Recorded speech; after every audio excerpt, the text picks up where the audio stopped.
Welcome back, DIVEBOMB IndyCar podcast, to a bonus episode this week as we review the 2026 IndyCar calendar, which was announced on Tuesday, and give our reaction to the 2026 schedule and all bits and bobs around it. If you didn't catch it, we had an episode released Tuesday evening, which is our 2025 driver review, where we review every driver who participated in the race in 2025 and sort of put them into a tier list. Now, this is split into two parts, so we didn't want to disrupt the continuity of those episodes, so we thought we'd give you a bonus as well as try and give you our immediate thoughts rather than you having to wait a week for our reaction to the calendar. So hence why I've got a bonus today. But as I said, if you haven't listened to yesterday's episode, or whenever you are listening to this about the driver review, it's always a very fun episode, one of my favourites of the year. So do give that a listen, and obviously stay tuned because we'll have part 2 hopefully coming next Tuesday. But we'll go over the IndyCar calendar, which, as we said, was announced Tuesday.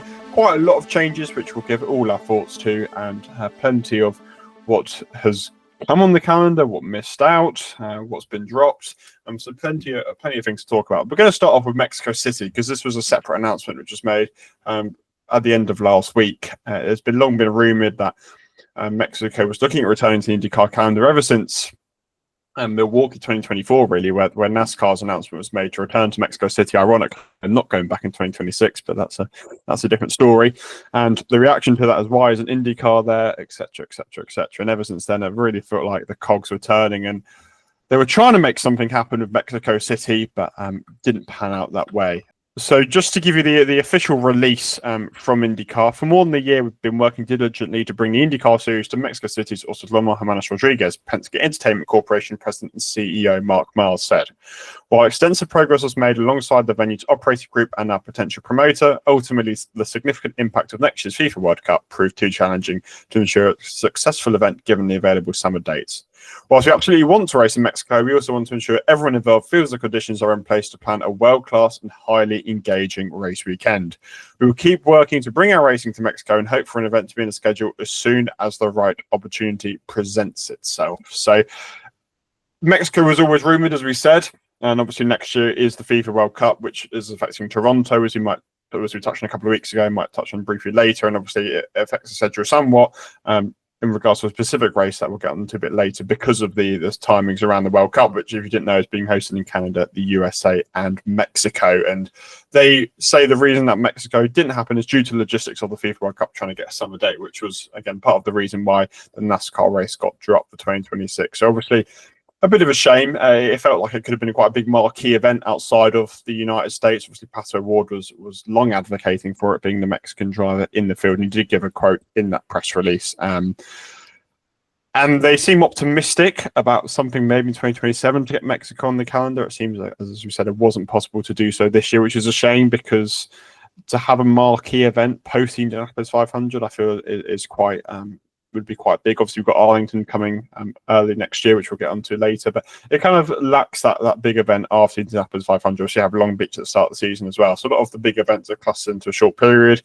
Would have been nice to have, a big event towards the end of the season. Yeah, I agree that it's a big shame. I think this was going to be big for IndyCar. It was going to be one of those events that you could really guarantee would have more eyes on. Obviously, we've seen Pato O'Ward's popularity, and I remember the event last off-season. I think it was like a Kit Kat event where there was just a shopping centre that was just packed with fans who had come to see just him. And it's a shame that IndyCar doesn't have that additional marquee event, because I know there was talk around a race in Washington D.C. as well. That didn't come together either. So it does feel like those sort of tentpole races are quite clustered in a front-loaded manner in the season. Obviously, with Arlington, Long Beach, the 500 kind of being the three big ones. I do hope they don't stop trying for Mexico. I think it's absolutely imperative that they try and tap into the superstardom, essentially, that Pato O'Ward has. And I still feel you limit your growth as long as you don't expand your horizons a bit. And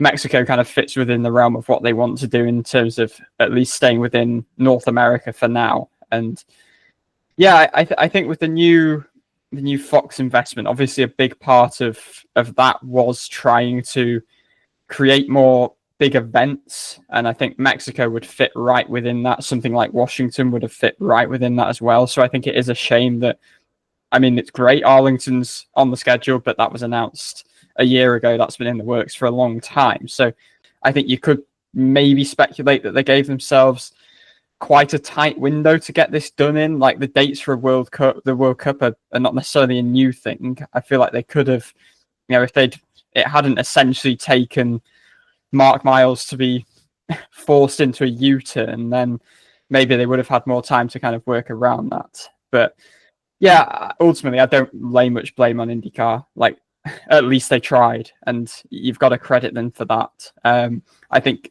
you have to obviously work around the track, work around promoters. Yeah, just hope they don't stop trying, because that would be a letdown, and it did obviously take quite a lamentable amount of convincing after the whole Pato Hu debacle to get to the point of actually pushing for this event. So let's not stop now. Cool. So let's go over the races that have been added to the calendar, which are different to 2025, and then we'll go over some of the races that have been dropped from the calendar. But the additions we already knew about were Arlington, as we said. That was announced in October last year, so I'm sure we can listen to our full thoughts back then. But just to sort of recap, it's IndyCar moving back into the Texas market. There was obviously a bit of a void left once IndyCar left Texas Motor Speedway at the conclusion of the 2023 season. It's an important venue to host IndyCar because it's accessible to fans, and obviously it's going around the Dallas Cowboy Stadium, the NFL team, which has got quite significant support from them, and is a bit of a marquee event at the start of the season. It's on obviously a street course around that stadium, which they said will have plenty of overtaking opportunities. Another double-sided pit lane is becoming a regular theme on the calendar now. So really nice to have IndyCar back in the Texas area. That is very important, and another big marquee event. Doesn't kick off the season, but very early on in the season. Yeah, I mean, we obviously discussed it a lot last year, and ultimately it does come down to this creation of a bigger deal of an event, because I think there are some events on the schedule that I don't want to say they kind of fade into kind of anonymity almost, but they don't quite feel important. And I think that's such a big thing. Like you look at F1, for instance, every race feels like a big event. It feels like almost a big festival, and that looks to be what IndyCar are trying to do. Obviously, Fox have obviously come in with this new investment and are really pushing for this sort of thing. I know this obviously was announced before that, and clearly had been in the works for a while, but I do like that IndyCar are trying to, I guess it is just that case of making IndyCar feel more important. And whereas, I mean, obviously love like the rawness of a lot of the street tracks, this feels more like I don't know, the renders, I'm interested to see the track, but felt more like a sort of Miami Grand Prix type thing. I'm not a massive fan of the Miami Grand Prix, but it's a sort of, I don't know, more almost professional looking thing that IndyCar have lacked. So it can kind of further add, I guess, to that diversity and maybe just catch the eye of these more casual fans. And I think this really fits within this attempt to bring IndyCar to popular markets. Obviously, this being a real entertainment district in the state, and it's intriguing obviously as well with the collaboration with two pretty major sporting entities as well in the Cowboys and the Rangers. So I'm intrigued for this. Like it feels weird to give our reaction to it obviously because this has been known for a year now, but yeah, it's an exciting deal, and it's probably the sort of thing that IndyCar do need to push for more of ultimately. Yeah, the layout does look pretty funky. Some really cool overtaking zones in there as well, and it's going to have that sort of hybrid feel to it.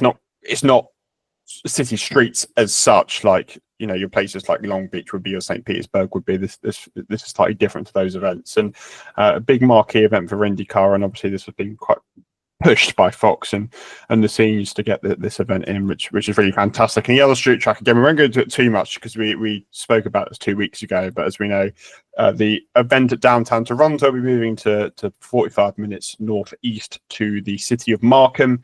And obviously Toronto, similarly to Mexico, is couldn't build a track effectively whilst the World Cup's going on. What was a bit of a surprise is it seems Markham's going to be a long-term home for IndyCar from Canada in the future. But another street track event, this one we know a lot less about than Arlington one because it's fairly new. But the layout looks interesting. It's another double-sided pit lane, which is becoming a common theme of street tracks in the calendar. And would just be interesting. Again, we don't really know too much about this at all. There's not really any track renderings or much information about it at all. So a lot to be seen on that. But again, we gave our thoughts on that 2 weeks ago. So if you want the full breakdown, listen to it. That episode then. So the major addition on the calendar is IndyCar returning to Phoenix Raceway for the first time since 2018. It's been on and off the IndyCar schedule for a long time, but they return in 2026. And it's going to be a shared weekend with the NASCAR Cup and NASCAR Xfinity Series. The race is going to be held on Saturday afternoon, which is an interesting one. Obviously, IndyCar is losing both their races at Iowa, which we'll get onto a little bit later, and there's obviously a necessity to find an over to replace it. Phoenix wouldn't personally have been my choice, but hey ho, it's the first one they returned to since they've got the new dog leg. You see NASCAR's running, basically cutting the dog leg. I don't think IndyCars will, otherwise they'll be absolutely flying across Phoenix. But it's obviously just over a mile long, not huge amounts of banking. It's 9 degrees in turns 1 and 2, which is the same as Milwaukee, the same as Indianapolis is, but Indianapolis and Phoenix are about as far away on overs as you can possibly get, and slightly higher at 11 degrees in turns 3 and 4. So I'll be honest, neither of us watched IndyCar when it was last at Phoenix, so we'll have to brush up a little bit and see how the racing was, but the package has changed significantly since then. Obviously got the aero screen and the hybrid, so I'd imagine it'd be completely different to what it was then. So an important replacement to get some sort of over on the calendar. This was on a 1-year deal seemingly, so it felt like a bit of maybe a late solution or a temporary solution for IndyCar, which is interesting. But that's going to be hosting round 2, and I think the other good thing is we have an over before the Indianapolis 500. Yeah, I think the big story here really is the fact that this is a double header with NASCAR. We've obviously had that in recent years on the Indy road course, but this feels like a very kind of Fox-fueled thing. And I guess in doing that, you have an opportunity to really sell IndyCar to that NASCAR audience. I think the risk with it, and maybe my fear, is that I think initial suggestions are that it might be run before what is currently the Xfinity Series. It's turning into the O'Reilly Series, actually, which is quite funny, but it will be run before that on the Saturday.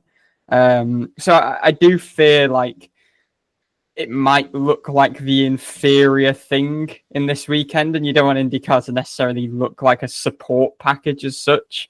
Ultimately, like it's not as big as the NASCAR Cup Series, but yeah, it's intriguing. Like, I think it's good to have a pre-Indy 500 oval race. That's been a miss really since Texas left the schedule the last couple of years. I think there is still a glaring absence of that sort of 1.5 mile oval, kind of a new additional proper super speedway. I know Nashville's called a super speedway, but we need a proper high speed oval, I feel. But yeah, I think intrigue is probably the word. I think you did need that extra oval race to replace obviously the outgoing Iowa, because I mean, yeah, obviously Iowa's been a double header weekend, so that's another reason I guess why Milwaukee's been switched back to a double header after going down to a single race last year. But yeah, don't see anything bad about giving it a try. Like, Iowa's not been great the last couple of years. So yeah, like the only thing I'd add on that would be like going back to Phoenix. I feel like it speaks to a bit of mixed messaging, because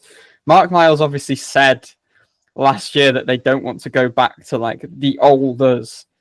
This is a case of going back to the old, which is exactly what Miles vowed against doing a year ago. So I'm not saying it's a bad thing, but yeah, it's interesting, and it does feel like a kind of late solution. To me, this felt quite last minute. It was, oh dear, we need an oval. We can't find anywhere else. NASCAR, help us out. You've got a free weekend. Yeah, I think Fox's role in this probably can't be underplayed as well. Obviously, this is the part of the season where they have NASCAR, so I would imagine, probably did a bit of leveraging for this as well. Yeah, I mean, one of the criticisms of the IMS event was that IndyCar was playing second fiddle to NASCAR at Indianapolis, which is not good. Obviously, this will also be the case at Phoenix, which I feel like is a bit of a shame. But again, it doesn't seem like it's a long-term option. It seems like it's something to fill the gap whilst they look at bigger solutions. So hopefully next season, instead of I really want another mile and a half before the Indianapolis 500. That would be awesome. It'd be interesting to see another oval again. It's another short oval, which I feel like we've got quite a few already. But we'll give it a try, and we'll see how we get on. But I think, yeah, as I said, I feel like it's a bit too last minute. What definitely was last minute, I feel, was IndyCar's return to having a second race at the Milwaukee Mile. That news sort of came very late. I mean, I wasn't aware of it until the schedule was formally announced. So I feel what IndyCar have been saying for a long time to try and scrap these doubleheader weekends. And like, I used to enjoy them, but now I do see I think it is important because at the end of the day, the same market is getting 2 races, which it doesn't feel particularly necessary when you can expand elsewhere. Will ticket sales struggle for 2 separate races? Quite possibly so. And it's obviously, you've got the sponsorship aspect of it, and it's a lot of work on the drivers as well. And I feel like almost everybody would prefer to have another race at some point in the season to review. And I feel having a doubleheader so late in the season as well isn't a particularly good thing, especially when a championship can be on the line, and having 2 up to 108 points in such short succession on the same track isn't particularly like, it's got a really advantage of Joseph Newgarden, for example, but somebody's overall package isn't strong. Well, you're stuck on Milwaukee for 2 races, obviously, which earns you double the points. So, as I said, I feel like it was a bit too of a last-minute solution because they couldn't get Mexico and they couldn't get Washington, which we'll briefly touch on later. And it was, okay, we've got nothing else. We're just going to have to shoe in another race at Milwaukee like they did in 2024. So I feel like that is a bit disappointing that was the solution that we've got. As I said, for Phoenix, I don't think this is going to be a continuous thing. I think it'd be a 1-year solution. But again, it feels like we have all this promise and we end up going back to the same stuff we've done a couple of years ago, which, as you said, is contradictory to what we've been advised previously. I think doubleheaders, like, if it means having 17 races as opposed to 16, like, fine. But yeah, the preference is we just completely do off with them. Like, as I said before, or it makes what is an already pretty condensed calendar feel even more condensed because you are missing out on one event, essentially. And it's the issue with doubleheaders, as well as obviously placing a lot of stress on the teams, a lot of stress on the drivers. Milwaukee last year had a pretty booming attendance in person. I just can't see all those people coming for both races, and that could risk having sparser grandstands for each of the races. And kind of in doing that, it just makes each of the races just feel less important. Like, I think I know I spoke about that earlier, but I think it's really important that IndyCar races feel important because I think casual viewers are more likely to watch. Like, if you see empty grandstands, it looks a little bit tin pot, doesn't it? So that's my fear, particularly with a doubleheader weekend like that. And in an ideal world, you don't need them, but unfortunately, IndyCar's not managing to put together enough separate events and enough of these new events and get enough of these Mexicos or Washingtons over the line, whether they're fault or not, in order to be able to completely scrap having these doubleheader weekends. Okay, and that gives us a chance to reflect on the races that won't be returning in 2026. And number 1, I think, is Iowa. As we said, was hosting that doubleheader weekend. 1 race has gone to Phoenix, 1 race has gone to Milwaukee for 2026. And I feel like we all think this was necessary. I mean, the promotion from the promoters this year was pretty disgraceful. I mean, the track seemed pretty much solely focused on NASCAR because it's a NASCAR owned track, and that's all they seemed interested in promoting for the entire season. Ever since Hy-Vee left, that, you know, the influence of that event really evaporated, and it didn't feel the same about their influence of the concerts and the packed grandstands, and the attendance this year, as we saw, was pretty woeful because of that. And that's not to speak about the racing package as well, which ever since that repave really killed what was a really strong racing product at Iowa. So combination of low attendance, a lack of promotion, and a poor on-track product, I felt means this was necessary, which is a huge shame because 3 or 4 years ago, Iowa, not 4 years ago, it wasn't in the calendar 4 years ago, but 2 or 3 years ago, Iowa was a bit of a marquee event in the calendar, really, for the doubleheaders, for the concerts, and it was such a feel-good weekend. And suddenly you have the promoter go, and that all just evaporates, as well as the racing product going as well. So a bit of a fall from grace for Iowa, which was a huge shame because we were all fans of it until that dreaded repave. I mean, yeah, you talk about making events, and Iowa was an event, and that's probably about as close to a doubleheader really working as you can get. Like, that was always my favorite, obviously, away from the Indy 500 race on the schedule in recent years. And yeah, obviously, I mean, you got to say NASCAR came in and ruined it. I'm pretty sure, poached Hy-Vee, didn't they? And felt like IndyCar were left a bit blindsided. And ultimately, it came down to the fact it felt like they didn't seem welcome at the track anymore. Obviously, the pretty lamentable promotional efforts, as you say, billboards all around the track having NASCAR on them rather than IndyCar at any point. Yeah, it's pretty sad, to be honest, because this was such a phenomenal race. Even if it was Joseph Newgarden tending to absolutely school people for several years, it's a real shame for IndyCar to lose it, and ultimately feels like it was necessary. But I just wish it never got to this point. Yeah, it's a huge shame. As I said, it was one of my favourite events, one of your favourite events, and it's good to have a sort of bull ring oval. Like, I know I said a minute ago I wasn't a fan of short ovals, but I like the short, high speed sort of oval with the high banking. And obviously that won't be anymore, which is a shame because Iowa's been a good servant to IndyCar. I mean, it's only missed one season since 2006, and it seemingly is no more on the schedule. And obviously, I won't touch on it too much, but Toronto, the street circuit, is off the schedule because of the FIFA World Cup. Again, I really like that event. There was a bit of a marquee event compared to others, being the only race outside the United States. And it was a feel good weekend. Circuit was pretty liked by many, but as we know why that the FIFA World Cup forced that move to Markham. As we said the other week, I'm surprised it's long term, but we don't really know the influences over that. And the other event that was dropped was the Thermal Club, and I don't think anyone is particularly upset over that one, to be completely honest. Yeah, I think it's a shame that IndyCar leaves Toronto because ultimately, and we discussed this the other week, it just always felt like a really, I don't know, it wasn't one of the events you really remember in a schedule, but I think every year it just seems like there's a very good feel around it. I think having that platform for the Canadian fans, and I'm glad that they still get their race. I think one of my criticisms of the calendar is that there aren't enough brand new markets. Like Arlington's a new market, but you're returning to Texas.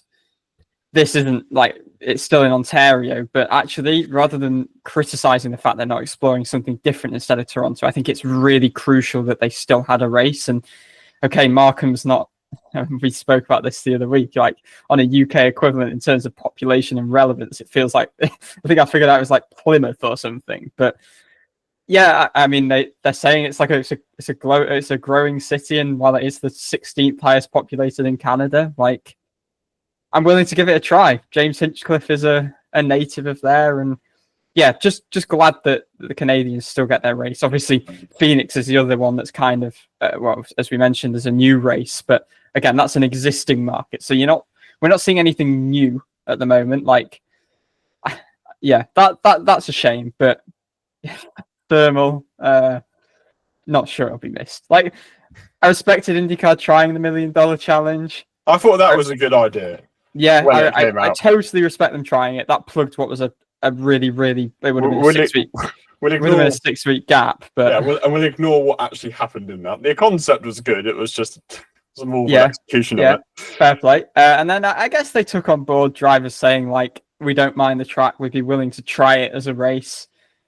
I mean, it actually ended up being all right in what was a bit of a good start to the season, to be honest. But it was just the whole feel around it, the whole exclusivity element. It didn't feel very IndyCar when IndyCar is this open, welcoming community of a fan base and a series. This kind of felt like it went against all of those values. Yeah, so I don't think it will be missed. No fans.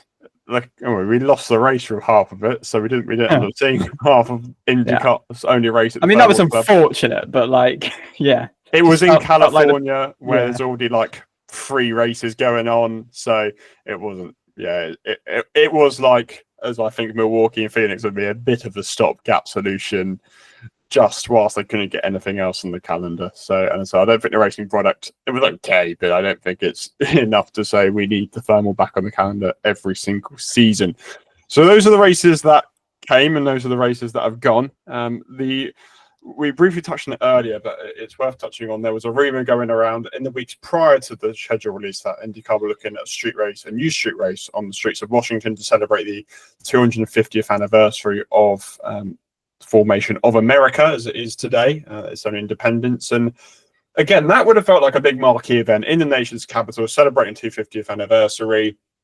IndyCars on the streets, which should hopefully be accessible to fans. That would have felt like that marquee event in the second half of the season. And it's disappointing to get neither that or Mexico. I feel like one of them would suffice to get done. Is a real disappointment. because that could have been a huge event and it could have been a big celebration for the country and for IndyCar. But plans fell through. We haven't really heard too much about it since, which is, as I said, just a real shame, because I think that had a potential to be a big event in the second half of the season. It only really started being reported recently. I guess that probably just emphasizes the fact that, I mean, I don't even know. I'm intrigued to know how this opportunity even came up when it was started to be explored. I know there's been reports that like there's a track map and stuff, but I think ultimately it comes down to the fact there's not enough time to put this event together. It would be happening in less than a year, and it takes probably a lot more planning than that, especially in the nation's capital. And yeah, I mean, racing in Washington D.C. I don't know how close they go to the White House or anything on this proposed layout, but yeah, that would have been a proper big deal, I think. And yeah, that's the thing. It's a shame. Like, this is probably one of the new markets that would have been cool to see IndyCar and introduce it to some new people, and particularly obviously being the capital would have been, yeah, significant, but not to be. Yeah, huge shame. And as I said, I would have really liked to have one of Mexico or Washington, but we've got none, and ends up having another race at Milwaukee, which I do like Milwaukee, but you'd rather have a Mexico or Washington, I think. And the other big change on the schedule, which I think we need to really delve into, is the change of season finale. Obviously, it's been at Nashville Superspeedway for the last 2 seasons after they had to change it from the street course due to the refurbishment of the NFL stadium, and the season finale is now moving back to Laguna Seca, where it was hosted from 2019 and then 2022 and 2023, which there's a site in Nashville which is being placed on July the 19th, which is the 12th round of the season, and it will be hosted directly after the TV slot for the FIFA World Cup. So obviously there's a goal there that are bringing quite a big viewership. But I think touching on the season finale side of it, I felt like Laguna Seca was never a particularly good season finale. It's a very traditional American track. It's one of the most famous tracks in America, and it's obviously got one of the most famous corners in the world. But I feel like IndyCar's racing product has never been that good at Laguna Seca. I mean, it's always very difficult to overtake, I feel. And we've seen a lot of dominance at the circuit, particularly from Pelé. But Colton Herta has won in years past. Also, he won't be in the field next year. So I feel like Laguna Seca probably has a spot on the calendar, but it feels like a bit of a dud season finale. The attendance isn't huge, and I think it's weird analysing something with the word the vibe, but I don't feel the vibe is as strong at Laguna Seca as it is at a place like Nashville, for example, or a place like Toronto.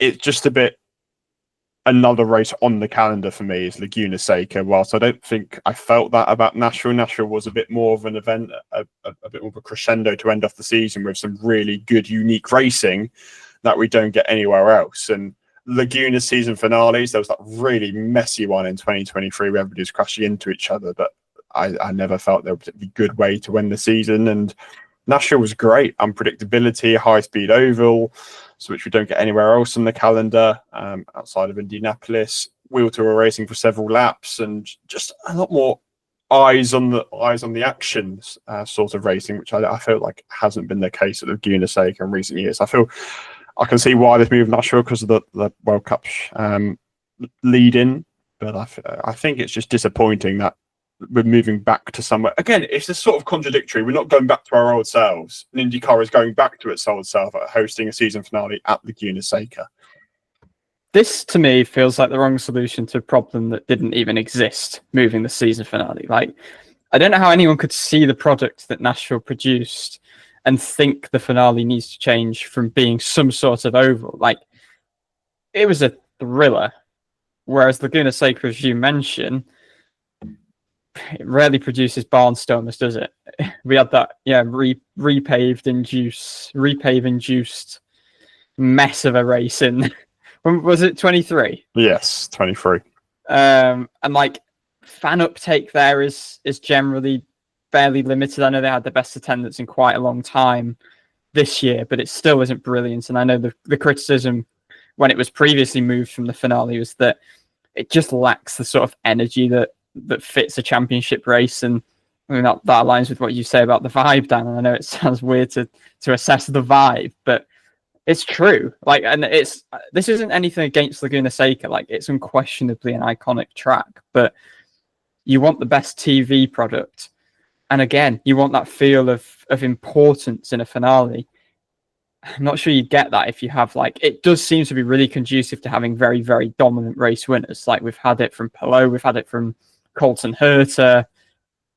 And in recent years, I can't help but feel all the best races have been on ovals. Like since we've been doing the podcast and we do our race of the season, they've all been oval races.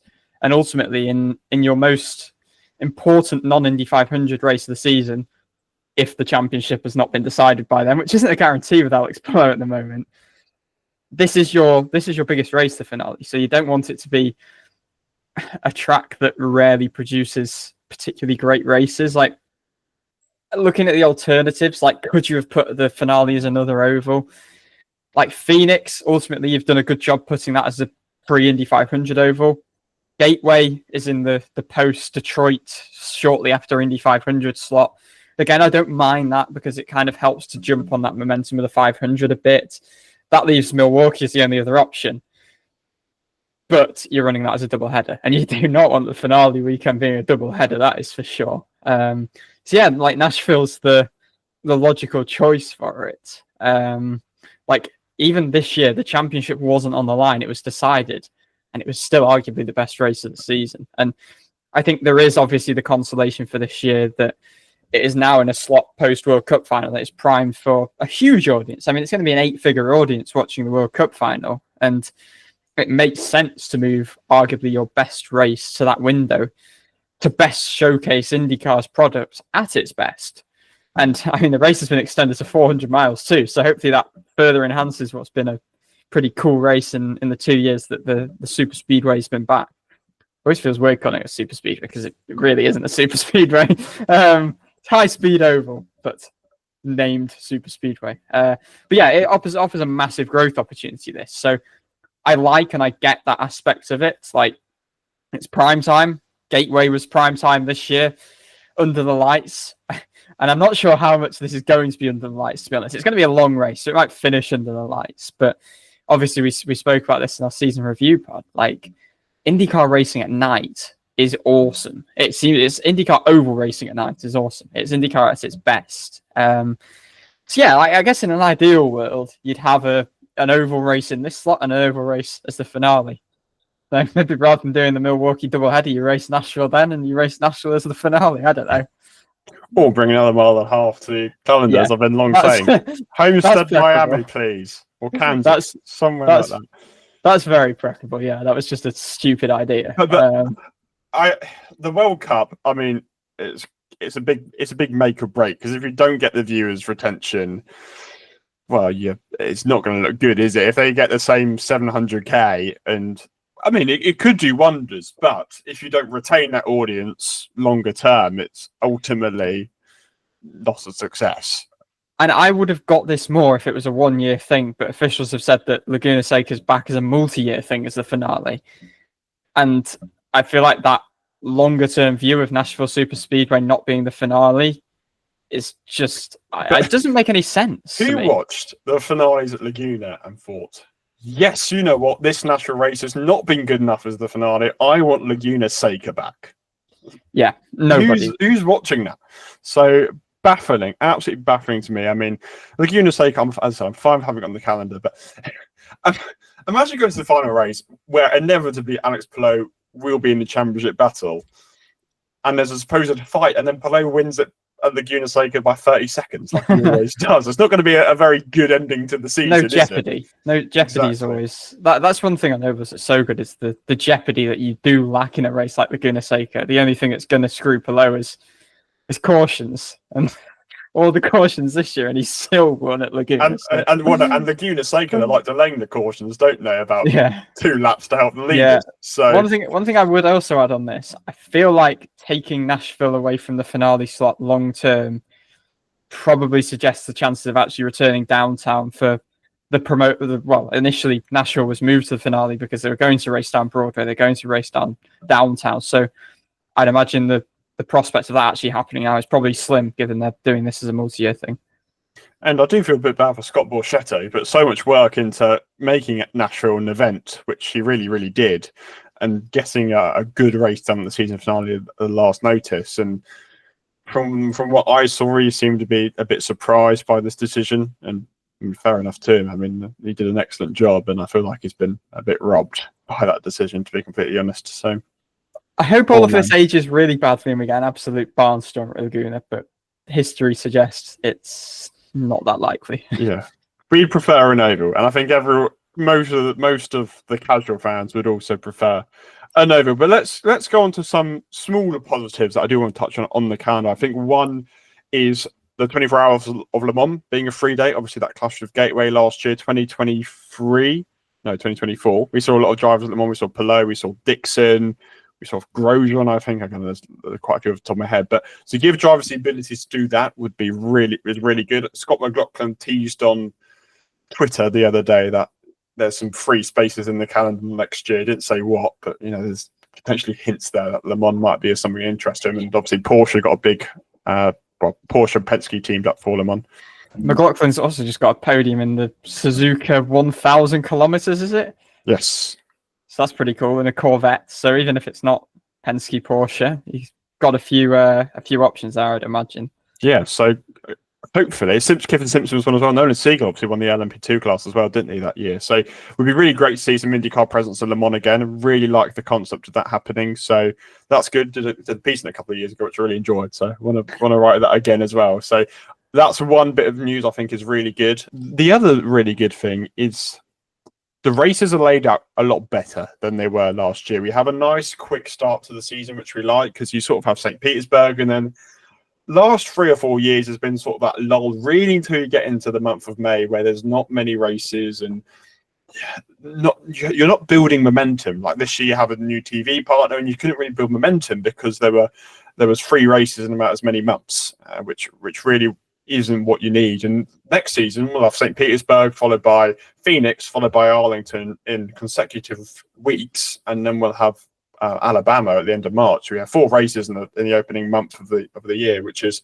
opening month of the season, I should say, which is fantastic. And there's apart from 3 weeks either side of Long Beach, there's not really any huge gaps in the calendar, which has been a struggle in previous seasons. So I'm glad that has been amended somewhat.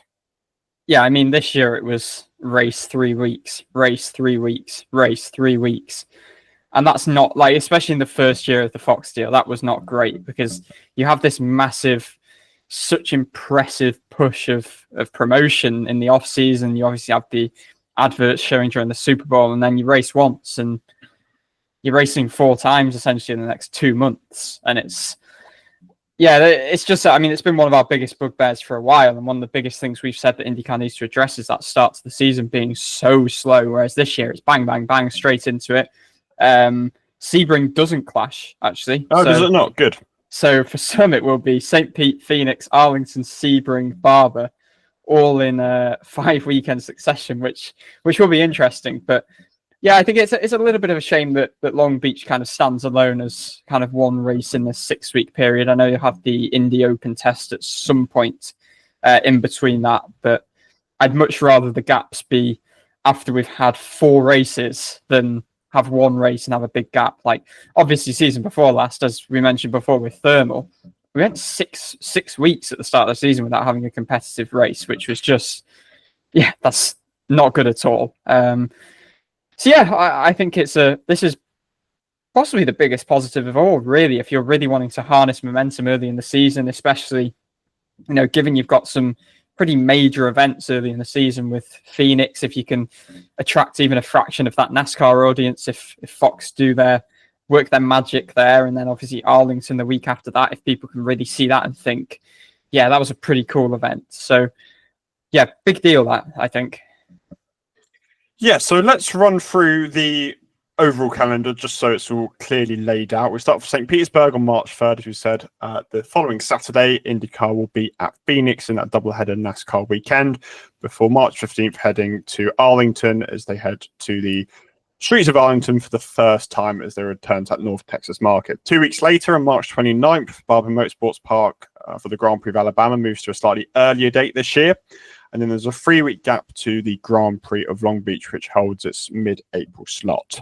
After that, as we said, we will have the open test at some point, but there's another 3-week wait until cars are next on track for a competitive race, which is going to be the Grand Prix of Indianapolis on the IMS road course before they start off a month of May traditions before leading up to the 110th running of the Indianapolis 500 on May 24.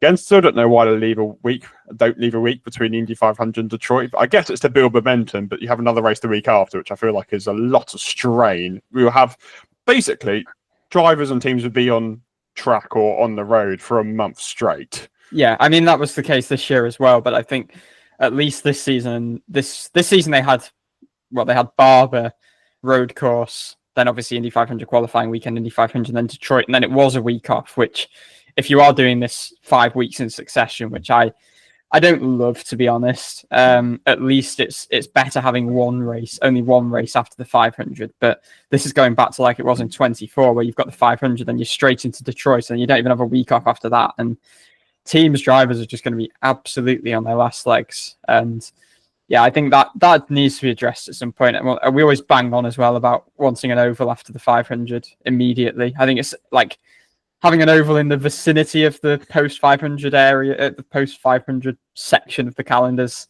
okay. I would rather it the week after, but Detroit obviously is nailed on in that position. So yes, as we said, we've got Detroit on May 31st, and then immediately followed by Worldwide Technology Raceway on June 7th, which is, as we said, going to be the 5th consecutive weekend of on-track action. This will be a night race, as it was this year as well, which we are big fans of, although it will be about 4 a.m. when it ends here, but we will... That made it all the more memorable. When I was voting it as my race of the season, that kind of went into my thinking, like, yeah, that was cool. We then touch on 2 races which we haven't touched on until this episode. 2 weeks after Gateway on June 21st is Road America, followed by 2 weeks after IndyCar goes back to Mid-Ohio on July the 5th, which will happen during Independence Weekend for America. So we'll see some big celebrations on the Saturday. Maybe Trick Rasmussen's car will have the US flag again and Rossi's won't. That was funny. We then head 2 weeks later to Nashville Super Speedway, which, as we said, will be a night race as it leads directly after the FIFA World Cup final. So hoping for a big audience there. And as you said earlier, the race length will be extended for the second consecutive year. It went from 206 to 225, and now it goes to 300 laps. So it'll be a 400-mile race. So that's going to be an enduring one, but I like that. Long over races outside the 500. Sounds good to me. Then yeah, that's something I feel like we've needed more of, actually. That's quite cool. It's interesting, the distribution of the calendar. June, July are quite quiet with only 2 races in each, couple of week gaps between all of them. But I don't hate that, because that's obviously going to be during the World Cup, and you don't want to be fighting with the football for viewers. So I don't hate that. Maybe we'll get some more lead-ins. I don't know. One thing to mention here at this juncture actually is that all races are on Network Fox again, which is a major piece of news. Like, even if there are World Cup games, IndyCar is going to take precedence on the main network channel. So that's huge. And it makes our podcast scheduling next summer a little bit easier. We have a few off weeks to go over the driver market and all the sorts, rather than... And we're going to need to do the driver market next year. I think we will. I think we'll work that out when it comes to it. We're still several months away, but we had Nashville on July 19th, and then 3 weeks later, IndyCar returns to another race I've mentioned today, which is the IndyCar race at Portland. And the week after, they go to Markham for the first race there. There's then a 2-week break before we have a double header in Milwaukee, and the season does end a week later this year, which we like. Ending in August felt a bit strange, so we end in September this year at Laguna Seca on September the 6th. So there's our thoughts. I think to summarise, the good is early season momentum, Le Mans being free, new market in Arlington, which is really, really cool. FIFA World Cup leading for Nashville for next year, longer term, maybe not so good. Maybe the things that we're not such big on is maybe, well, Phoenix is good. Actually, that's a good thing. Early season oval, but it seems like a bit of a stopgap solution as they team up with NASCAR. Obviously, Laguna Seca moves to the finale. Nashville is our preferred venture there, but not quite to be on that occasion. Obviously, no Mexico and no Washington for 2026. We'll see if that happens in later years, which the indication is hopefully we'll get Mexico. Washington, I'm not quite as confident on, but again, we'll come to that about 12 months' time. There's some misses. I think like not having a Mexico, not having a Washington, not having that extra marquee event towards the back end of the season isn't great. I think I don't love the finale switch. I get putting Nashville where they've put it, but the fact that that's a long-term thing, I think is a bit of a letdown. So yeah, like it'll be interesting to see a few fresh tracks on the calendar, whether it's returning or brand new. Arlington, I'm excited for. I know that's been something we've known for a while. We might do our fantasy calendars again at some point this off-season if we get bored. That was a fun little challenge, so we might come up with our own adjustments to it later on in the season. But that's all for this episode. As I said, we will be back hopefully on Tuesday to do our driver review part 2, where we're going to recap 15th to 1st in the standings. And then we're sort of heading to a more off-season phase, hopefully more interviews, some more fun challenges, and hopefully some more interaction with some of your ideas. But that is the recap of the 2026 IndyCar calendar. Hopefully the last bonus for a while, because we're doing a lot recently. It's been a lot of constant episodes churning out, but hopefully you all enjoy them. At least once this off season is done, a big positive with the calendar is we're not going to have our like mid-seasoning or early seasoning episodes where we're trying to fill these huge gaps at the start of the season. That's why I'm going to elevate my final ranking to a 7 out of 10. I think. I'm sure that Mark Miles was considering our podcast when he definitely the calendar. We'll leave you on that bombshell. Thanks very much for watching. Thanks very much for listening, and we'll see you next time.